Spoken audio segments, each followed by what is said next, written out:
Hi, I'm Denise Blanc. I'm the founder of RiverLogic Partners, a coaching and consulting firm that focuses on communication and leadership development. I want to share one of our core principles at RiverLogic. Assume positive intent.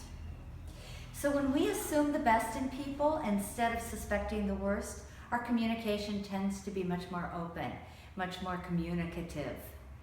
When we think somebody is untrustworthy, or they're out to harm us, or blame us about something, we take a defensive stance. And interestingly, so do they. We create this negative story about them, and it becomes a reciprocal loop. And all of a sudden, we're in this adversarial relationship. Even when we think we're being polite and we should keep our judgments to ourselves, when we hold a negative story, it leaks out in subtle body language, and they're responding to that.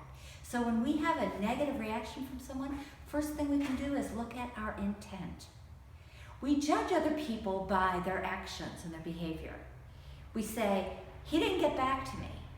I'm wondering if I can trust him. There's a breakdown in our communication. But for ourselves, we go, oops, I meant to get back to him. I forgot. I got completely swamped with my project. I'm sure he'll understand. So what did we do? We cut ourselves a little slack. We knew our intention was good. So we don't do that typically for other people. I was coaching some elementary school teachers who were preparing for their annual parent-teacher conference. And they were sharing a lot of trepidation because they feel like they get blamed a lot for all the problems of the students. The low scores, the grades, the behavior, they feel like they get the brunt of the blame. And interestingly, I heard them blaming the parents a lot. They don't pull their weight, they expect us to do everything. So I shared preparing for the conference a little differently, which was going to be the next day, holding positive intent. If they could assume that the parents are really wanting the best for their kids, which of course they do, they could create more of a partnership with them. So to hold that.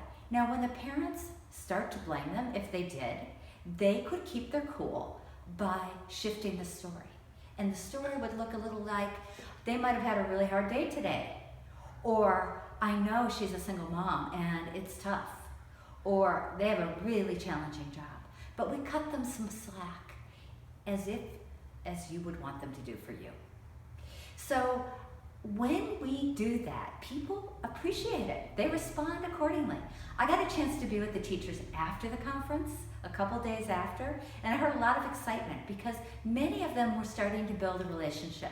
The parents were talking to them in this conference. It wasn't just a one-way data dump, which has been the way it was. It was a dialogue. It was flowing. That's RiverLogic.